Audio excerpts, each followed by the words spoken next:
day. It's January 5th, January 5th, February 5th, excuse me. And yeah, it's another trading day, another month of trading. Last month was quite interesting. We started off the month, well, the end of the month, and the beginning of this month, quite interestingly, we had the Fed rate decision as well as NFP results, which were crazy, I have to say. So, yeah. Ah, look at me, I'm using a 1 hour. I mean a 1 minute. Excuse me. Oh well. I had a few trades open that I made during NFP.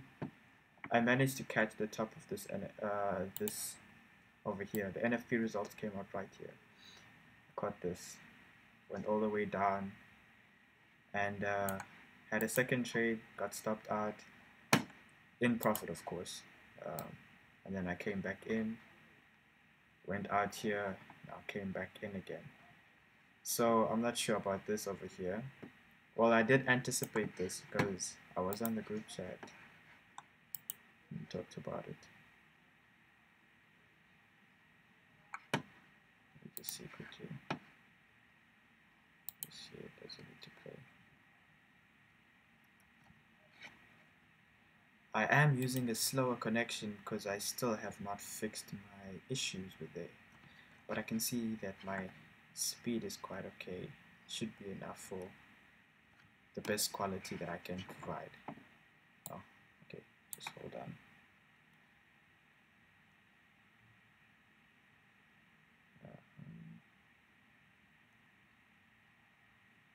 Let's see quickly. We'll try.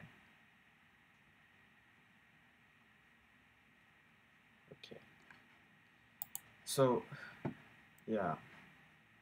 If only this could go away. I don't want you people to see my chats. Okay. So, yeah. So, yeah, okay, here. I had a few trades that I anticipated. Well, like, I thought the market would go deeper. Actually, this trend line was too deep. I would say that's why I usually want to use closing prices. It's way too deep. Because, of course, I thought it would go down all the way here because I had trades on. I had a sell from the top of that, like I said here. And, of course, I thought it would go deeper and my take profit was way too low. Well, when we actually came around about here, if I had to say. So this would needed to be a bit closer. And on my phone, it was more accurate than than the than the one that I did on the computer because yeah, on my phone it was way more accurate because we came, and then I had a sell limit which was never hit, so I had to execute myself. Basically, I had to come in the market myself without using my orders. These days I usually use orders, and I don't spend a lot of time on trading as much because you don't want to overtrade, you know. That's one thing you don't want to do. So yeah, the one on my phone was way more accurate, and it's actually precisely the way it's happening right now. If there was only a way for me to show you my screen right now at the moment, but the market is basically behaving the way I predicted it would. But you can never be right about anything. Okay, just hold on, guys.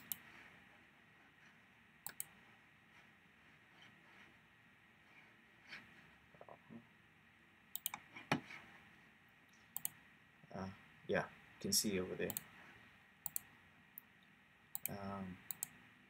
Yeah, we had a discussion about the RBNZ rate decision and what I believe is going to happen. I'm seeing MT5 is the weirdest trading thing that I have to use right now because MT4 I had. Maybe it's because I'm just using an iPhone now, but on Android, you could make these lines thicker. On iPhone, you can't. So this is a green one. This is my 9 simple moving average, and whenever it accelerates, it means the market is pulling back because the same thing happens over here. The moment it crossed the blue line, which is over here, the market pulled back because it was pulling the price back. So So right now it looks as if it's about to cross. It's about to cross the blue one and the red one. So by the time it reaches here, this market would have came in a little bit. So that's why I believe the market's gonna go down during this week, but it's not a definite. So it's not something you can say that, yeah, can take for surety. Just hold on.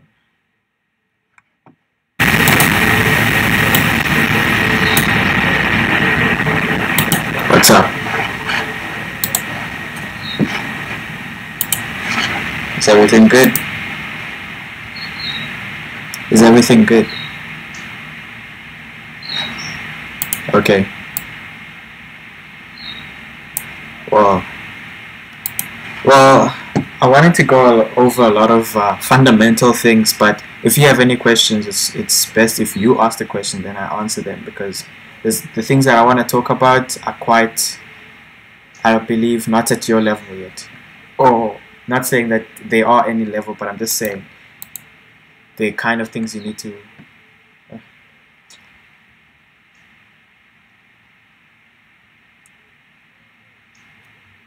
It's difficult for me to talk to you when I can hear myself, because I get distracted by my own voice. We still have that issue. We still have that issue. It's, I don't know why you. Mhm.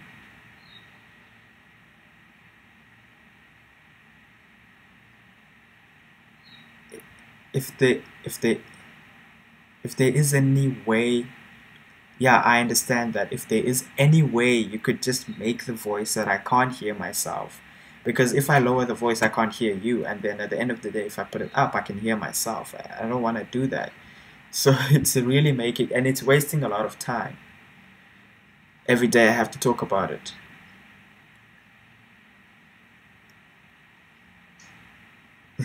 Okay, I feel like it's better now, but okay. Anyway, I'm just gonna go on quickly about what I was talking about. So in the chat we're talking about, we had a discussion about the RBNZ data coming out, rate decision, so monetary policy statement, press conference, almost all of those things. The governor speaks as well. So looks like something to be interested in on Wednesday and Tuesday. So we've got unemployment, all coming out in the same week. Unemployment, rate decision, almost everything. Usually they want to know about how the unemployment rate is working out, how employment is working out, and then they want to make any assumptions on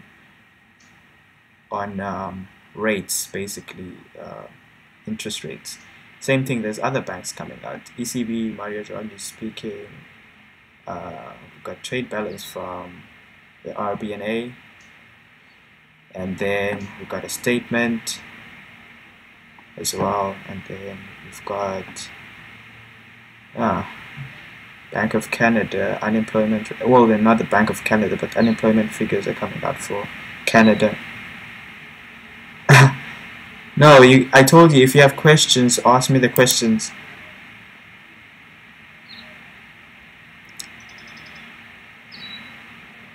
Which thing?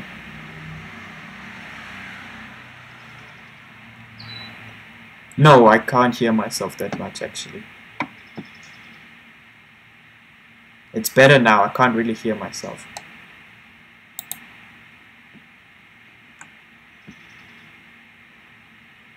I think it's only when you quiet, then I can hear myself. When you're talking, I really can't. So yeah.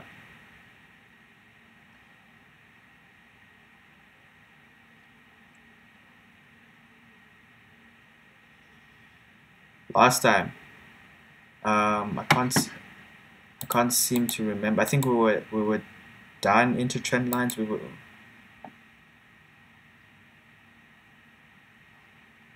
The what? Oh, yeah. I think that's where we were. I ended off with the buy limits and everything. I will do that after I'm done with what I'm gonna talk about today, because I feel like it's not that much. it's not really a big issue. So yeah. Okay, looks interesting. Ah, okay. Remember how, look, some of my analysis went through the way I thought, and actually both of best worlds. Like, I perceived last time I did this, I perceived that the market will find support on this trend line over here, like it over did. But I thought it would break immediately out of this top resistive trend line, but we actually went sideways, and then we did this action later on. So I believe we're gonna hit this resistance zone over here later this week, or we might come down onto this over here. Let's just see.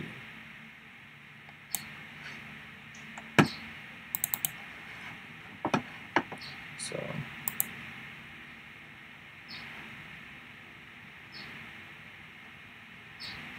yeah.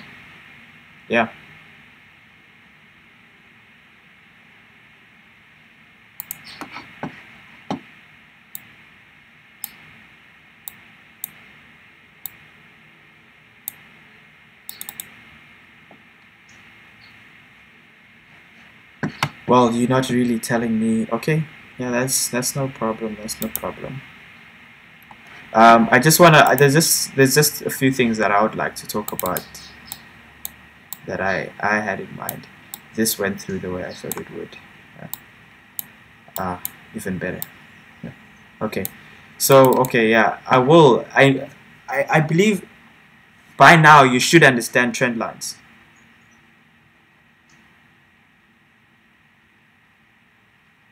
Yeah. Let's wait. You understand trend lines by now, yes?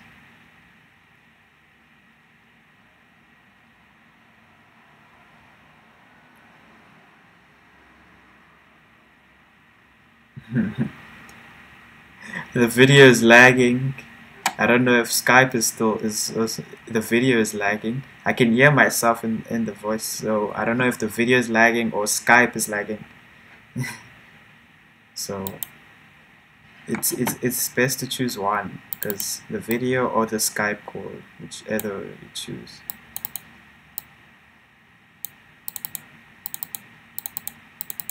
It's definitely the video, not Skype. So okay, this was better than I expected. Went out of this completely. Let's go a bit deeper. Yeah, South African yen or Japanese yen. Okay, you want to learn about orders.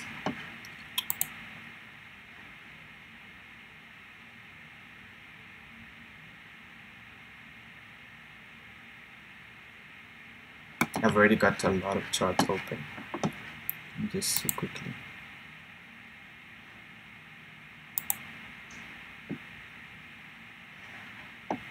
Okay.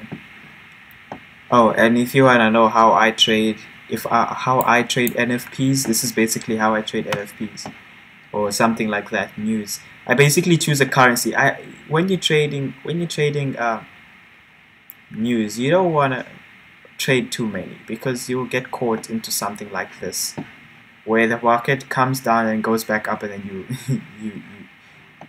you lost. So I usually go on the 15 and the 4-hour, and then the 15 is where I see the insiders trade.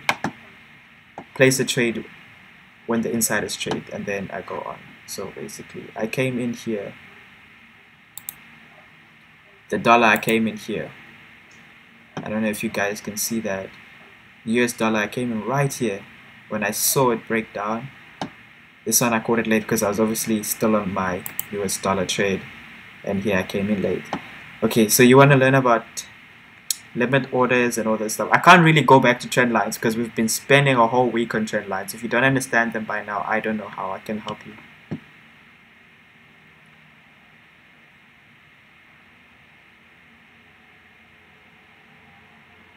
So do you have a laptop to plot them?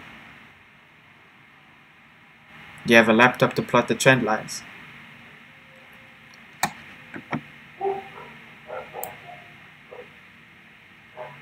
Okay.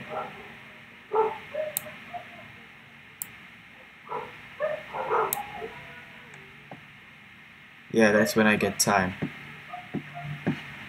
That's when I get time. Just wait a second. Yeah. Debit orders. Debit orders. Okay, that's a statistic. It's limit orders. Yeah. Okay, look. This thing. If this thing does not, I'm gonna just put it here. How much is that? I don't know if I wanna put the stop loss in this. Anyway, okay. Look, orders. I got an order over here. I don't know if you can see it. It's the same limit. It's the same over here. It's the same thing. Okay. There's many types of orders you can execute into the market. So let me just go here so you can see them.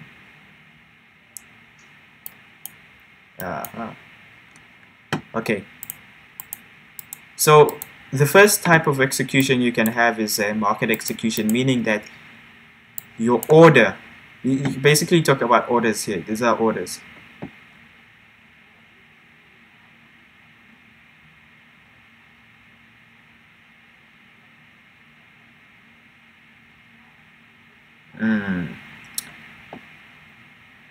Now, just for this one, I think you don't have to be on Skype. You can go off Skype and then I'll explain everything.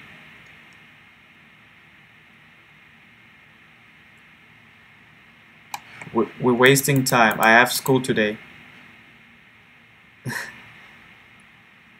No, I got school today. I have a schedule that I have to keep up on. So look, I'll explain things. Just go off Skype. I have school today. I have to finish and go to school.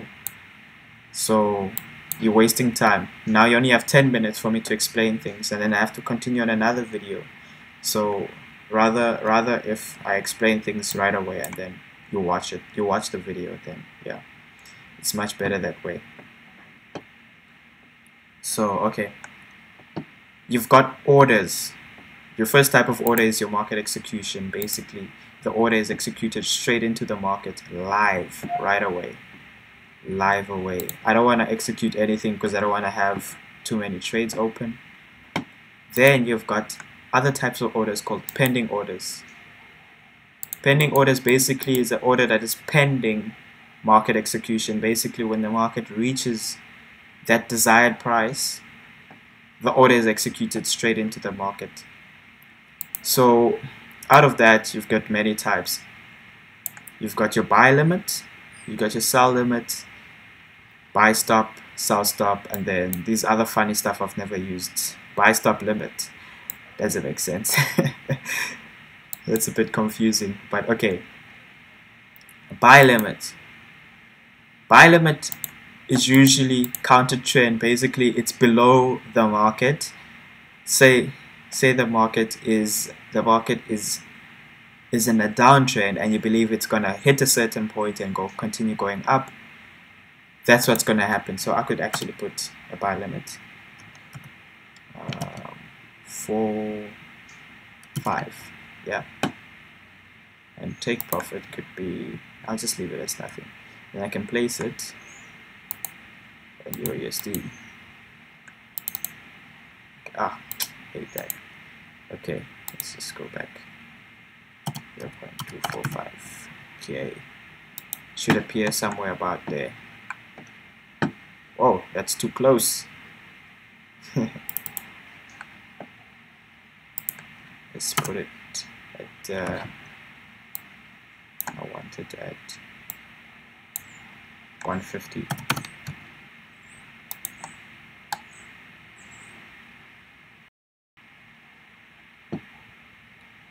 And I'm just placing this to show you an order. So I would say, okay, maybe the market is going to come down this trend over here. There's a trend, there's a resistance zone over here. So let's say it comes down here. It's going to continue on. And I could take profit maybe at over here at this zone. so it could come down like this and then go back to this zone like that, so something like that, but I don't believe it's gonna do that. So I'll just delete this order over here. That was just a representation of how the orders are placed. Excuse me. Okay. And then you got a sell limit, which is basically what I have over here. It's also counter trend, meaning that the market needs to go up in order for you to sell. So it needs to reach its desired price higher than the current market price in order for you to sell. So I already got a sell order there, so you can see the market needs to come up, then it will continue selling. And then you've got stops. Stops basically, they continue with the trend. So if you believe the market is going to continue trending, you would put the order. So I could say 1.248, yeah.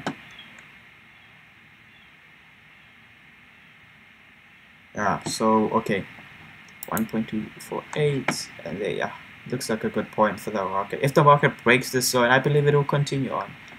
If I'm wrong, I'm wrong. Yeah, I don't know. It shouldn't work like that, but yeah. I have reasons to believe that even though NFP numbers came out well, because I'm used to the market doing funny things.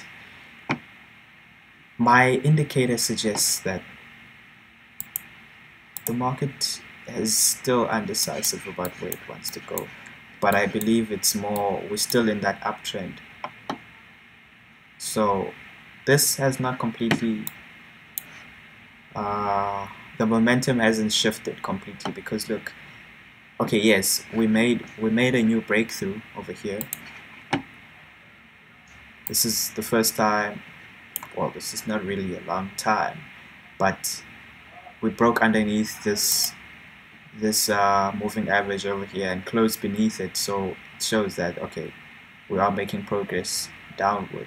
So yeah, but if we go on the daily chart, nothing significant was really made, because we're still finding support on the 9-day moving average, simple moving average. So, and this has been going on for days, so it's nothing to be that excited about. Maybe we might make a considerable break this week, maybe come back down on this over here, but that's highly improbable, but it's yet to be seen.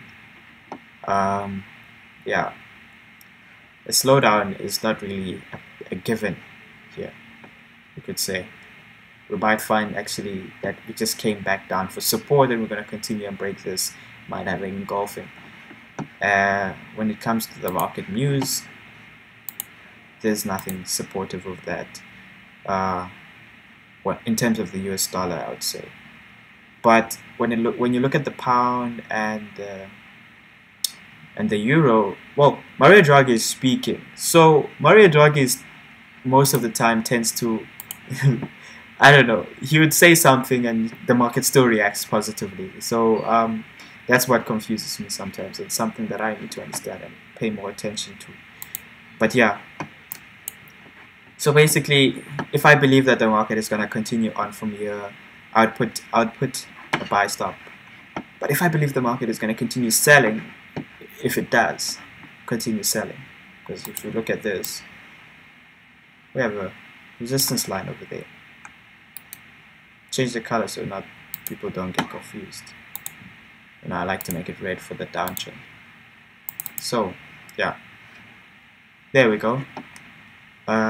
Resistance. So we're finding it, but it looks as if we could break out of this and continue up. We did have a gap this morning. I could have went out on the gap, but I've seen gaps that continue on. Well, we still have a gap from last year. Still not closed. It doesn't need to close, really. It doesn't really need to close. It's not a given that it has to close. People talk about gaps closing now. They don't have to close. There's gaps that haven't closed for years. Okay. There's gaps every day on the stock market. No one worries about those. So yeah, let's see. Okay, yeah, I put the buy stop. Now let me put a sell stop. Sell stop is basically the opposite of a buy stop. You believe the market is going to continue selling, so you can put your price. And I would say where we broke today, 300.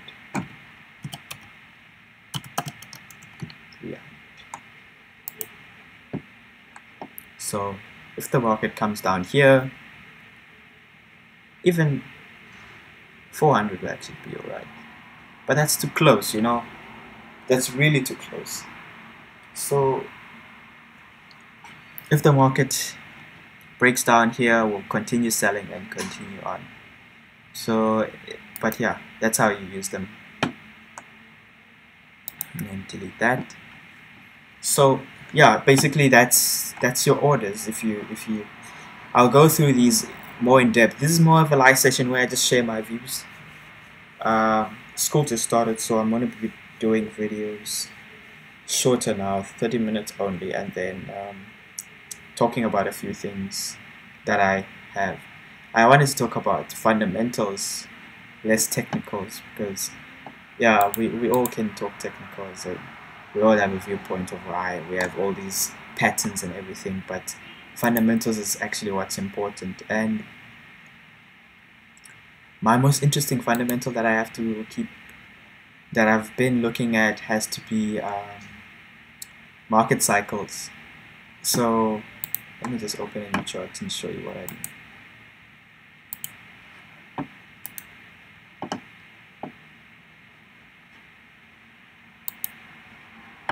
So I'm gonna go on, is a weekly enough? Huh, it's not enough because it's still too short. Wow, why is that there? Okay. So the market, in total, the market usually has cycles or waves. So you've got, say for this is months of growth and this is month of losses. So right now, the dollar is basically losing value, and people fundamentally are arguing whether the dollar should be strong or should be weaker. Fundamentally, the dollar is way too strong and it started to lose its power. And you can see the past decade, from 2008, dollar was a bit weak. The euro is really strong. So everyone's going back to that, the fact that, hey, we want the dollar to be weak. And something that justifies that could be for the US economy to grow. I believe they would need a weaker dollar. It's something that I need to investigate myself. But why would the Reserve Bank or the Fed actually increase rates?